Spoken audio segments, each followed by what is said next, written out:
Good morning. Good morning. Welcome to Daily Dose. This is a pre-recorded conversation because I had a great big meeting to host this morning, but we are really thrilled to welcome our friends, Jamie and Shannon. to the conversation. So we hope that you enjoy, and we'll see you live tomorrow. Bye. Recording back. Good morning, good morning, good morning. We're pretending it's morning even though it's not, because people it's in the morning. I guess I just dispelled You that ruined myth. it. Yeah. You ruined the illusion. Take two. Good morning. Good morning. Good morning. Getting up early on West Coast time. Thanks so much. Yeah, absolutely. Got up at the crack of one just for this. Yeah, there we go. Okay, so these are our fabulous friends, Jamie Hill and Shannon Curtis, who we've actually known, gosh, for a number of years now, for the weirdest of reasons, because they performed in our backyard, because that's what Shannon does. Well, that's what they both do. Shannon performs and Jamie produces house concerts that are, gosh, extraordinary, to put it mildly. Well, thank you for that. That's awesome to hear. Well, you know, it's pretty easy to say yes to because it's pretty true. God, I cried in my own backyard. That's our mission, to make people cry in their own backyards. That if Mission you've done that, accomplished. And in the upper 6 Midwest, that's like a big compliment. Yeah. I know. Another reason that it seems like I couldn't possibly have been born here, because I easily weep in public. Yeah. Yeah, you're our people. You know, I still wear that support art For shirt. that local you art. gave me Excellent. all those years I ago. would hope so. Yeah. It's covered in paint. It's still one of my favorites. Well, I have more where that one came from. So you let me know if you need an upgrade. We'll talk after the recording. Okay, excellent. So Jamie and Shannon and Maz and I have I think a unique relationship, because the last time we saw you in person was an unusual day at our house. In some ways unusual, and in some ways very typical. So can I set this up a little bit? Because you Sure. maybe don't, you're not quite as present about it maybe as I was. So you were going to originally perform in our backyard for a second season, but then it was clear it was going to rain that day. So we moved you to our neighbor's house because they have a big, beautiful double garage, and we knew we could fit everybody in. And Maz and I were having a very regular Saturday. And this was like 2016, maybe 15 or 16. I can't remember. 16 sounds right, I believe. Yeah. Okay. Yeah. So, you know, it's 6 o'clock or whatever, and we're supposed to make our way over to Rachel and Missy's house for your concert. And Maz, I mean, we knew all day we were going to do this, and we had it, like I said, a perfectly random run-of-the-mill nothing Saturday. And I came downstairs to get you, and it was like you'd had a stroke. You weren't articulating any words. You could hardly get up off the couch. And you had a few of these moments previously. Oh, our dog, our blessed dog is here. You can tell this is live, guys. So maybe you can take her out in post, Jamie. So anyway, you and I walked across, and I couldn't figure out what was wrong with you. Not you. But we got to the garage, and you went to sit down, and you totally missed the chair and fell to the ground. And it was really clear something was not right. So I took you home. I put you to bed, and I sat on the back deck where Shannon the summer before had performed, and I listened to the music as it rained, and I really felt hopeless, incredibly hopeless, because I didn't, you know, so many people have heard me say, I knew that there was an alcohol problem, but I did not understand that it was alcoholism. That seems impossible, but I just didn't. Well, I actually didn't either. That's true. And you wrote to me, Jamie, that night, and this is where I'm going with this story. I promise we didn't just bring you on for me to regale the audience with our story. You wrote to me, Jamie, and you said, Dana, Maz, I think is an alcoholic. I mean, you were so kind. You wrote me the kindest note. And I will let you say why you felt compelled to write this. But you wrote me this note, which was kind of the first of a few times, actually, that someone else reached out and said, I think there's a problem here, and I think the problem is alcohol. So that's the premise for how we have become deeper friends than just, hey, we know these people who come through and sometimes perform in our yard, because you made a really bold, kind move, which is not easy to do. So thanks for that. Yeah, well, thank you. Well, gosh, and thanks for accepting it in the spirit it was intended. You know what I mean? It's a hard thing to do because there are boundary issues there. You know what I mean? Like one of the first things you learn in recovery is that there are sides of the street and that you can't get on someone else's side. And there's this concept in recovery that I'm sure you know well of taking someone else's inventory.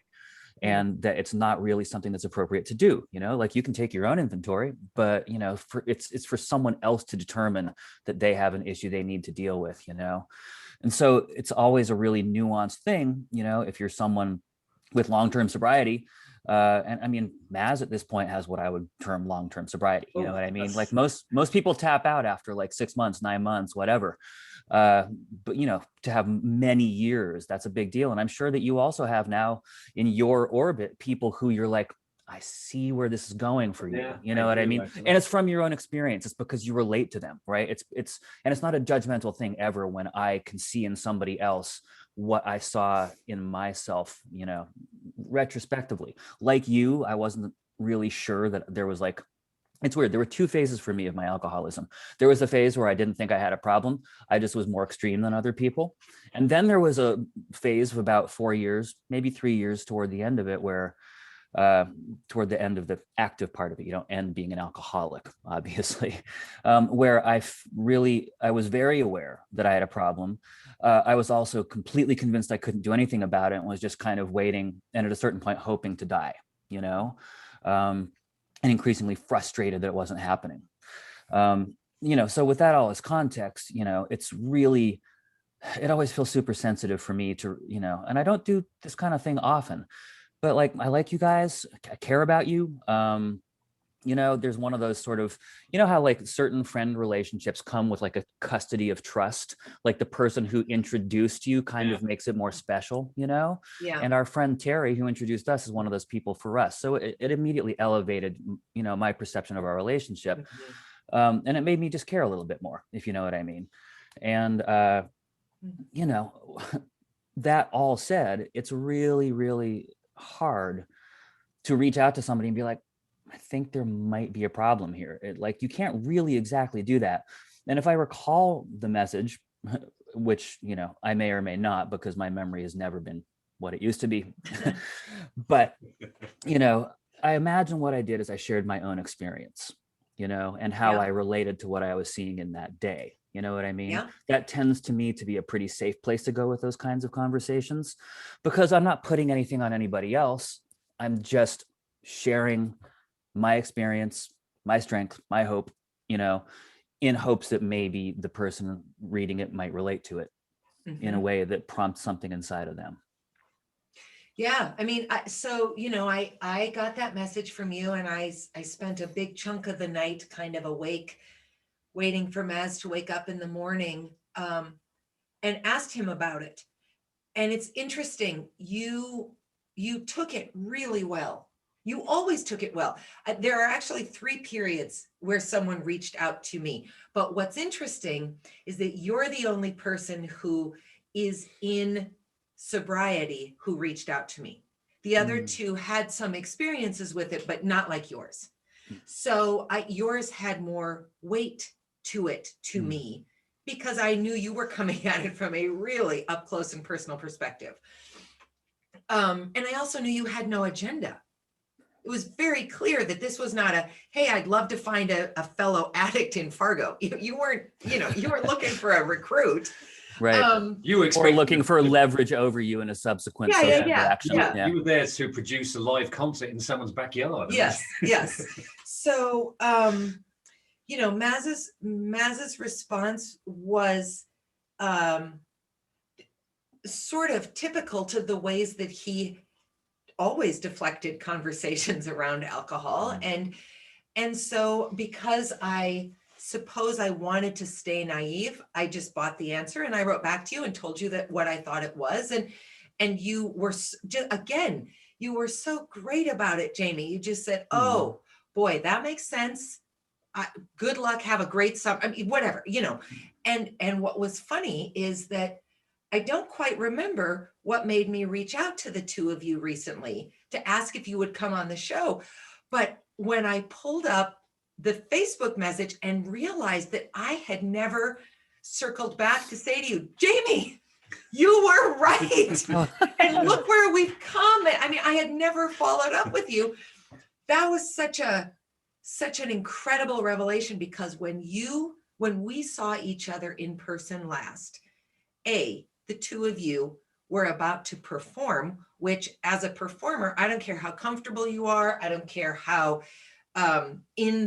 far into your season you are. Every performance, you've got to gear up. So the fact that you were able to be both geared up and paying attention makes you extraordinary humans.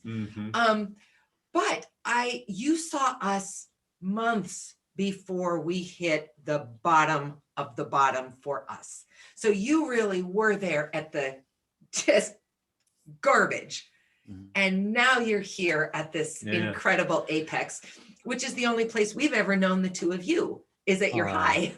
You know, so it's remarkable to be here in this moment, because boy, Maz has talked a lot, and I'll let you say this, but that he sort of thought too, there's nothing to be done about this. I guess I'll just wait it out and hope to die. Yeah. I mean, I'm not 100% sure, because I don't remember this, but that might have been one of these days where I thought, you know what, I'm going to try drinking less.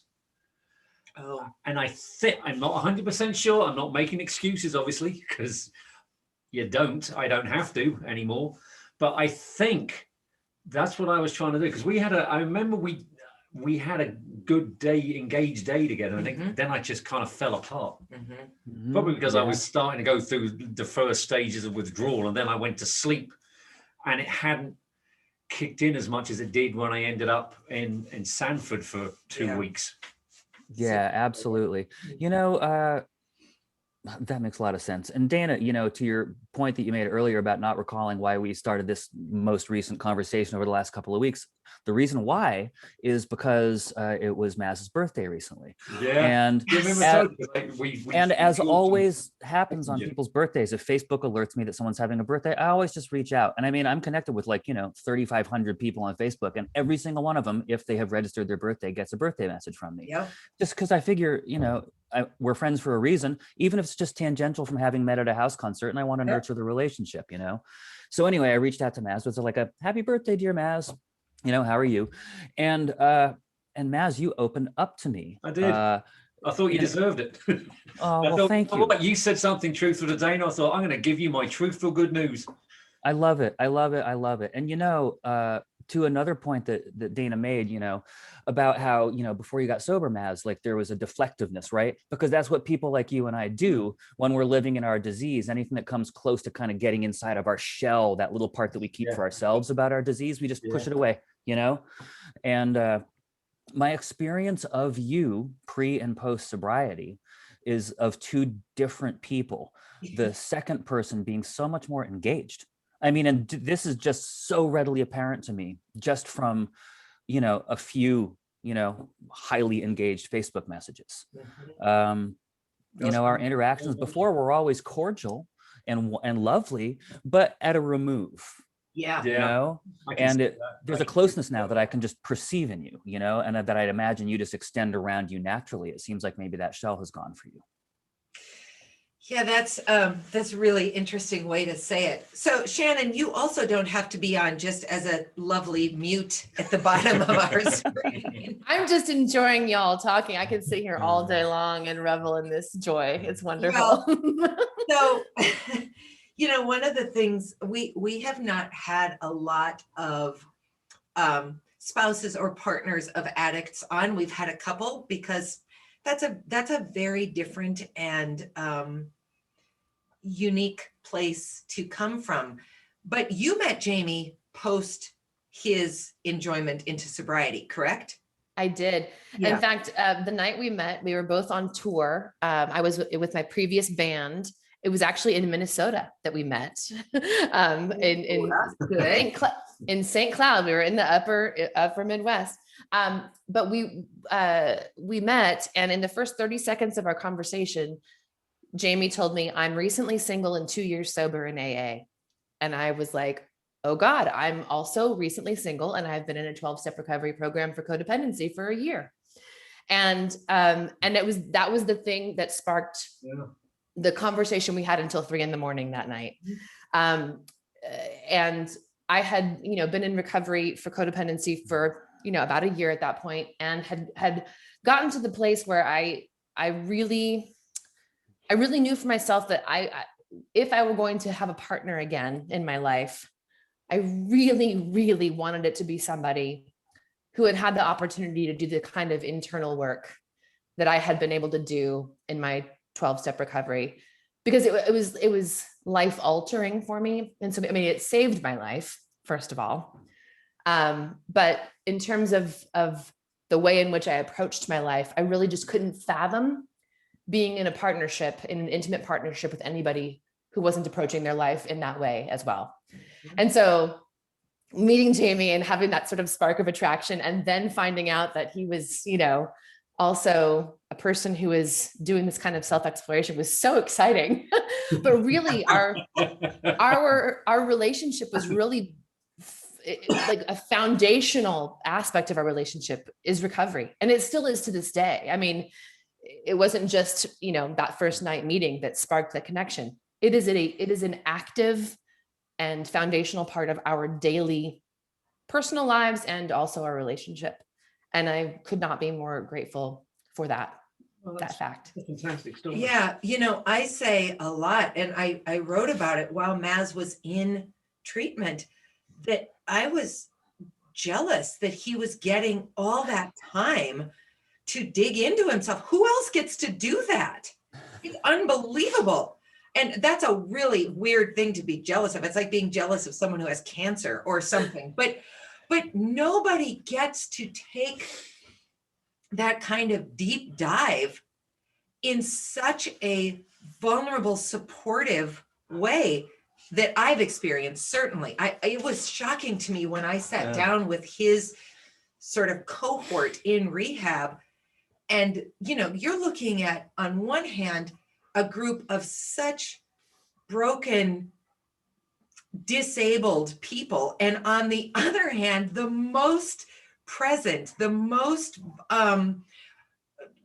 giving, the most ready to be there to catch you group of people. I've never had an experience like I did in those 45 minutes of just grace. Never. I've never experienced anything like it. I left there and thought, wow, if this doesn't work, it won't, because this group didn't try, because they were just incredible. They were.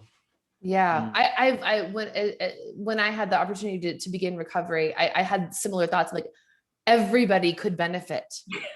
Everybody could, like, there needs to be some avenue into this work for everybody, even if they don't identify as having some specific addiction or affliction, like it could benefit just everyone. And I love your description of the group of people being the most broken, also the most able and willing to lift up. Like, honestly, if humanity could be more that, because I think that even the people that look like they're all put together are not. They spend so much of their energy trying to keep all those seams covered up, but they are fractured. We just are. Because life is hard. Yes. Good life is hard. It is. It is. And I think we keep ourselves from the opportunities of having those moments where we can lift one another up and be lifted up, because we're trying to maintain the facade. And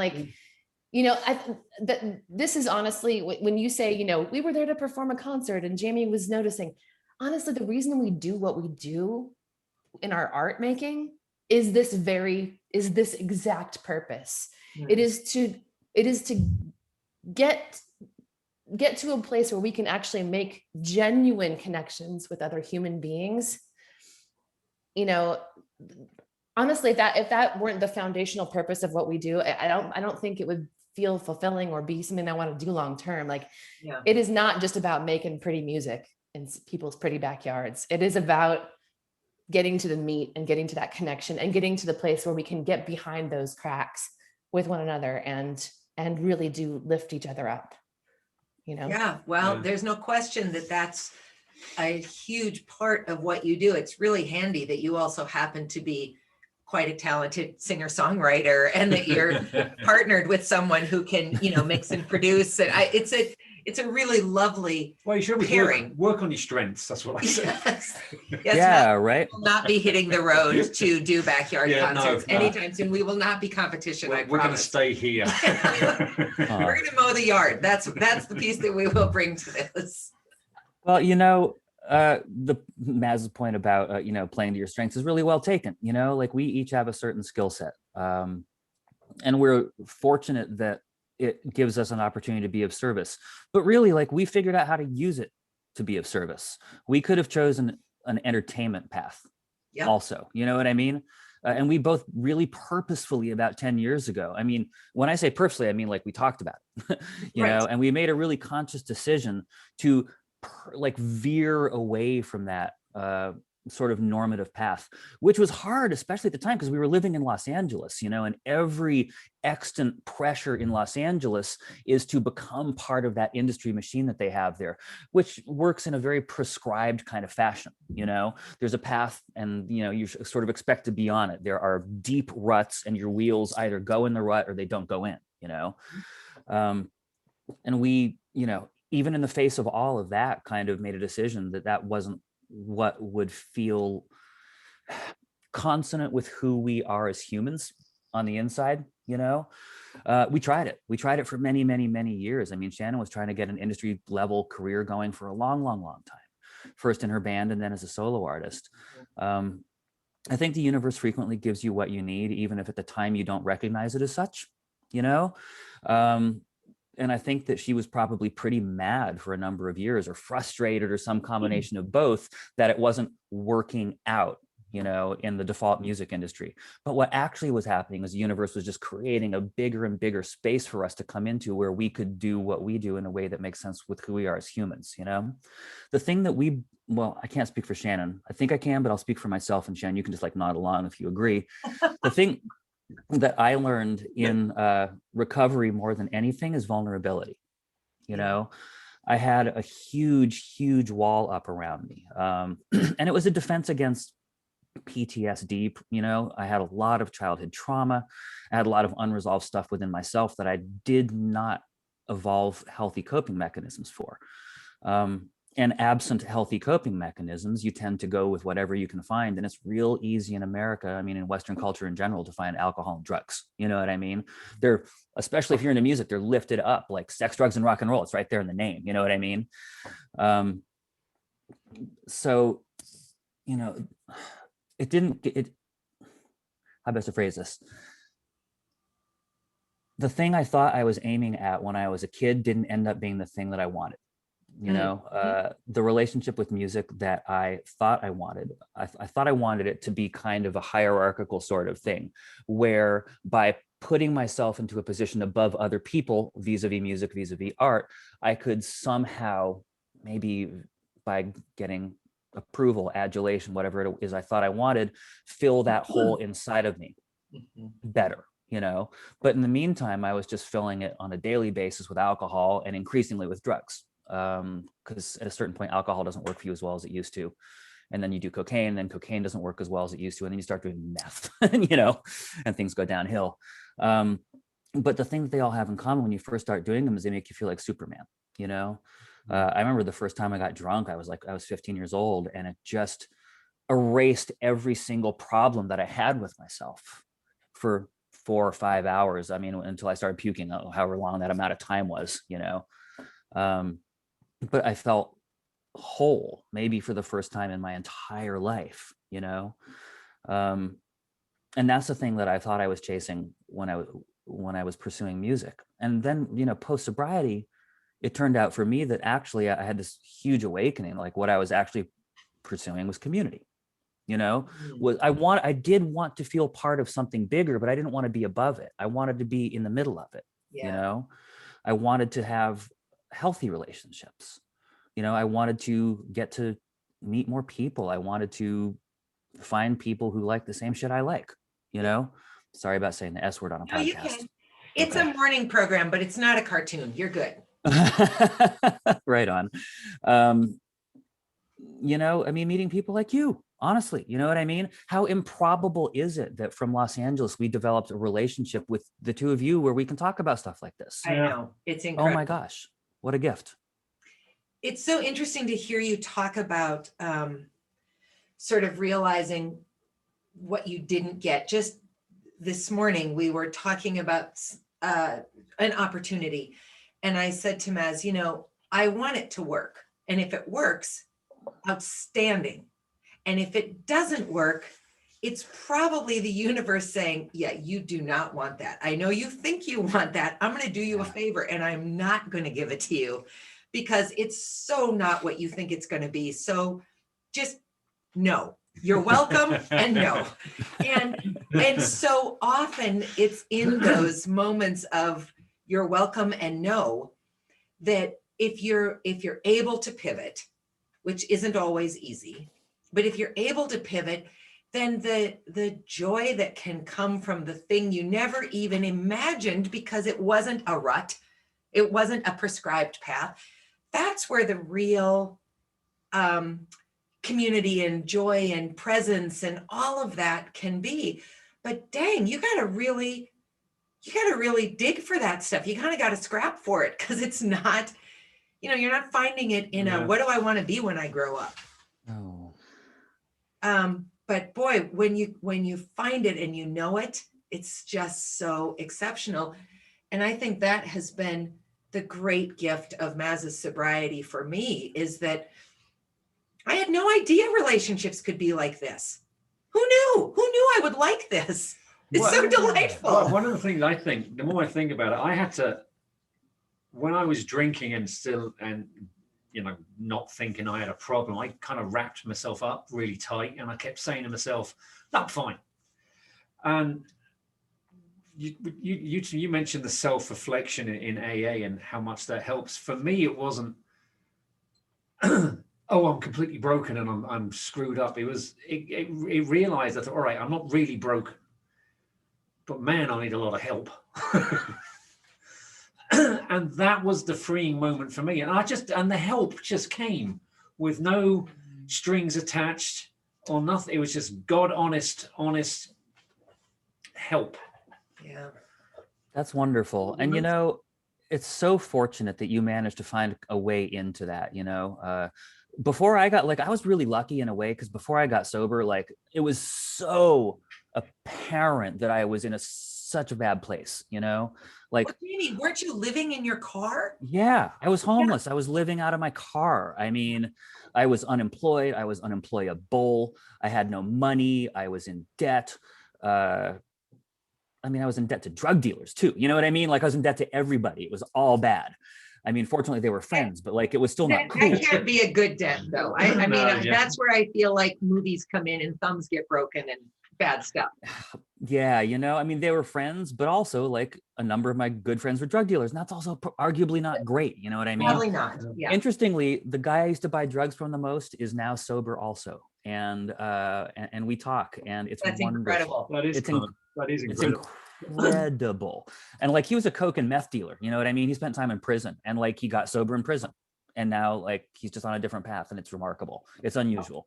But you know, Maz, you're really fortunate because like I had that, like that was my bottom, you know what I mean? Like it was so obviously a bottom, you know, it was just like in neon lights, 30 feet tall. Jamie has a huge problem.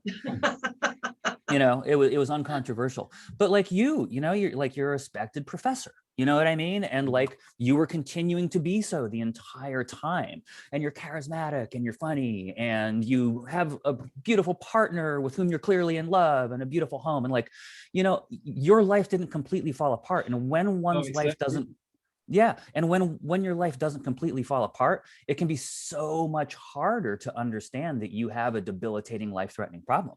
Yeah. Yeah, that's an excellent way to say it. I honestly don't think, and if I hadn't got an uncontrollable nosebleed, you would have. That's why I went to hospital. Yeah. Yeah. So what was the nosebleed from? Just because his body was just I shutting was down. I had almost no platelets or whole red blood cells in my body. So I was just started to He leak. truly almost died right there because he had a 14-hour nosebleed. Oh my God. And we're not talking like, oh, that's too bad. We're talking like a deluge nosebleed. Like bleeding out through your nose. Yeah. Yes. I've never seen anything like it. Holy So, hell. and even when I went to the hospital and they cauterized my nose and they said, how much do you drink? I said, a couple a day. And even then I was just lying. And then they said, all right, well, we're going to keep you in because either there's something else wrong or you're going to die of leukemia. So, you know. Yeah, I mean, it was just an insane moment. But I think to go back, I mean, I talk about this a lot, but I had such a narrow view of what an alcoholic was. An alcoholic was you. You know, you're right. I would have seen you in your car and not been confused about what you were. Maz never crashed his car. He never got a DUI. He went to work every day. I mean, there were a lot of problems, but the typical things that Hollywood tells us an alcoholic does, he didn't do any of. Yeah, because I had this weird thing. I went to work to get away from drink. So I actually managed to pull off a reasonably functional day. And sometimes I looked forward to going because I'm going to go to work that way. I won't drink. And then I'd come home and I'd almost, it was weird. I'd congratulate myself by having a drink because I spent the day in control. So then I convinced myself again that this was okay. Oh, I relate to that so much. I had this cycle toward the end of my drinking, like maybe 2 years before I quit, where I had a job still at this time. This is before I knew that you could make money like a living doing music. And so I was working for Wells Fargo Bank. It was hard in the 90s in San Francisco not to work for Wells Fargo Bank. They were everywhere, and the jobs were just like falling off of trees. And you could make $70,000 as a 25-year-old in 1999. You know what I mean? And work like 5.5 hours a day with like a 2-hour lunch, and like just no one cared. Like, you know. So I was there like the doing West Coast version of Wall Street, Jamie. Yeah, totally. But like kind of way more low rent and less glamorous, and Sure. But it worked. You know, it was a day job at a time when a day job was a fine thing for me to have. But like, you know, my drinking was getting really, really bad, and I was showing up to work so so far into hungover that I was kind of still drunk from the night before, because I would be drinking until 2, you know, and I would go home, I'd get to sleep by 3, I'd wake up at 8:30, I'd get to work, and I wouldn't even have the shakes at first. I would get the shakes eventually at work. You know what I mean? I'd be an hour and a half into my work day and I start not being able to hold a cup. You know what I mean? And I, you know, of course, when you're like this at work, you're just terrified that someone's going to tell, they're going to smell you. They're going to, and of course they did. You know what I mean? I'm sure that everything in a 30-foot radius of me smelled of stale booze. And just, you're terrified you're going to get fired because you know that you can't get another job in the state you're in. And, you know, you've kind of gotten yourself trapped. And, you know, I would spend like from 9 a.m. until 5 p.m. just being like, it's over. I can't drink anymore. I'm done. I'm not going to drink anymore. And at 5:01 p.m., my legs would walk themselves as though controlled by something other than me to the nearest bar. And I would have 10 drinks in an hour. You know what I mean? Yeah. And there you go again. Oh, these conversations are all so interesting because they are all so common, and so unique. Yeah, right. You know, I mean, what I didn't understand and what I continue to learn through all of these conversations is just the disease part of alcohol affects everybody the same. Once it's in you, it is in you, and you're all going to do the same thing. It's the way you get there that is the difference. Yeah. And then the way that you come away from it, if and when you do. You know, so you speak about commonalities and differences. I think the commonality that all of us share is that we're humans, and humans have holes of varying sizes, little bits of incompleteness inside of us. You know, I think each and every one of us does. The question is it over a line into problematic, devastating, or do you have healthy coping mechanisms that you've learned or been taught? You know, I think where the differences lie is in how the symptoms present themselves.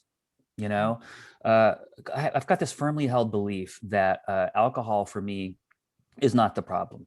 Alcohol is the symptom, right? The problem is the whole. The alcohol is the thing that fits the whole for me. And what fits the whole, or what combination of things fit the whole, is totally unique to each person.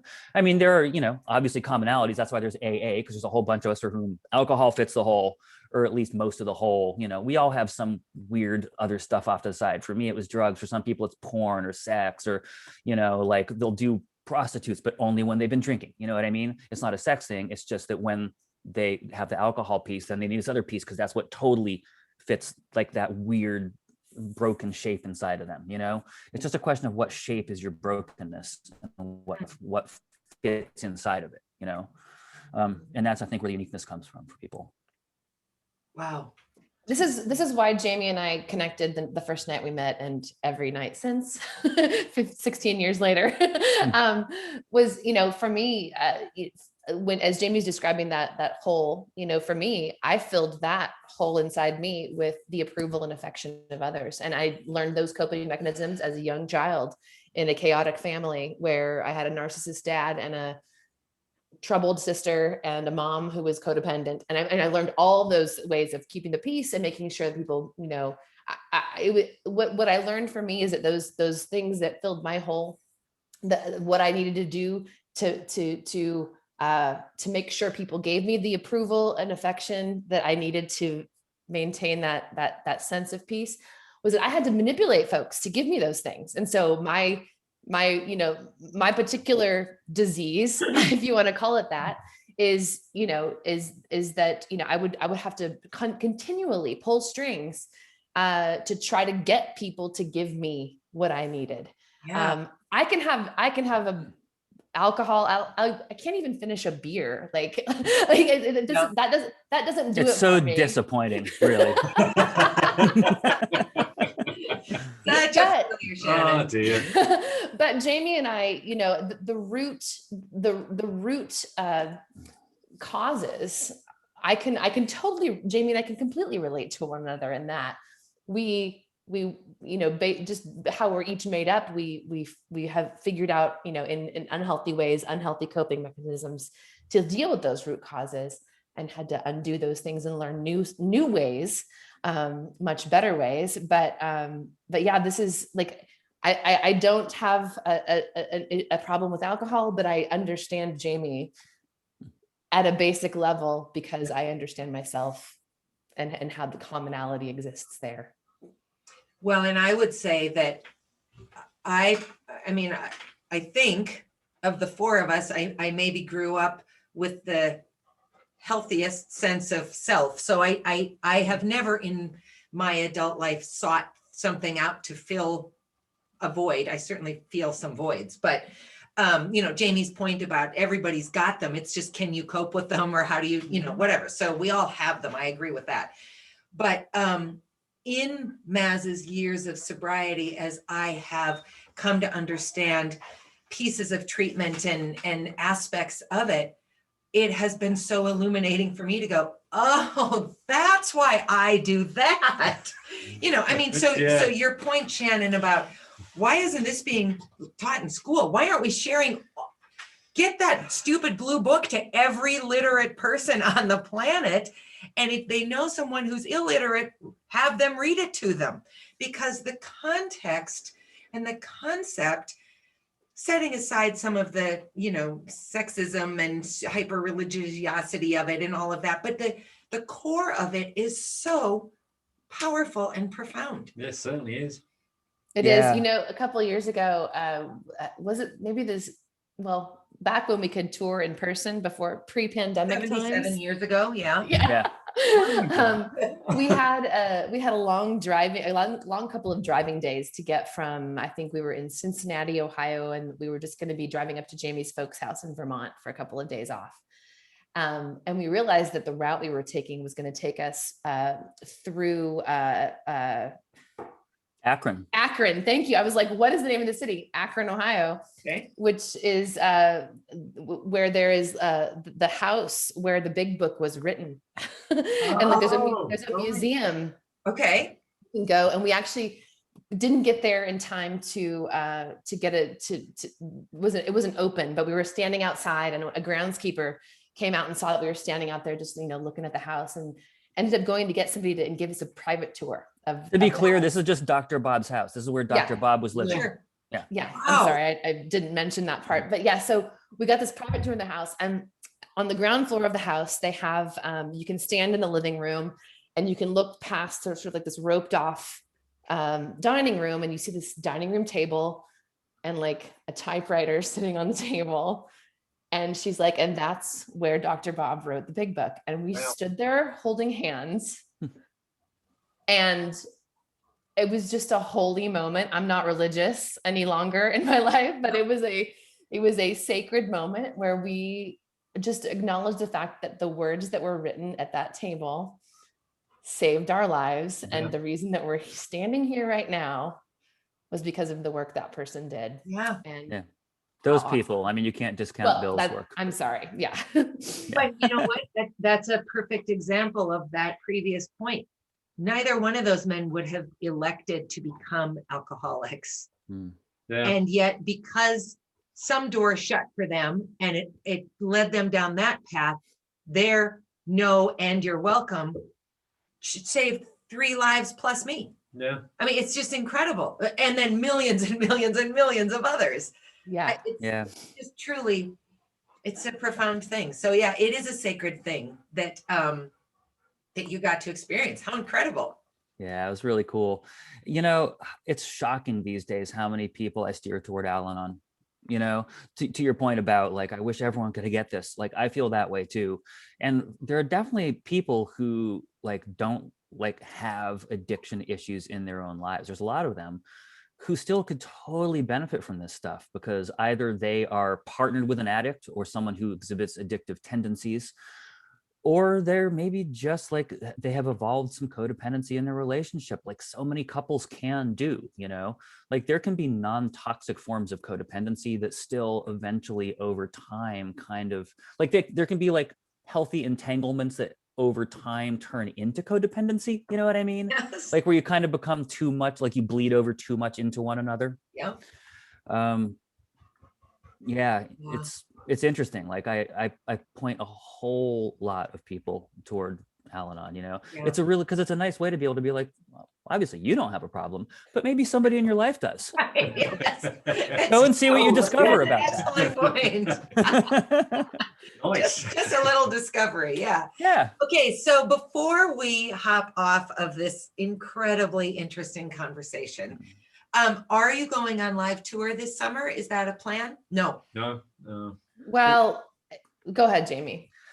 It doesn't seem as though there's going to be enough immunity in enough places in a guaranteed kind of way that people are going to be comfortable about this, the safety or just smartness of gathering in groups. You know what I mean? And what we do is like we work the margins. Like you might think that playing intimate concerts of 20 to 40 people in people's backyards would be a path to riches.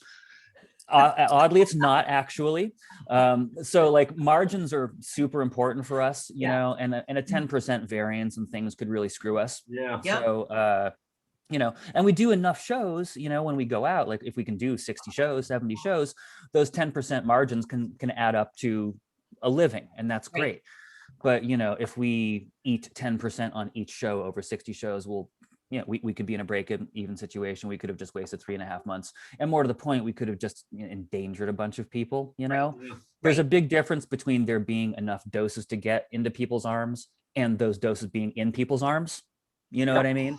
There's an infrastructural challenge in a nation of 330 million people. We will get there. And in a time when it has been so politicized, I mean, so we don't need to go into that, but it does further complicate things. Certainly very good point. There are huge swaths of the country where it absolutely will not be safe to gather this summer, and other parts where it will probably be fine, but we have to take that risk.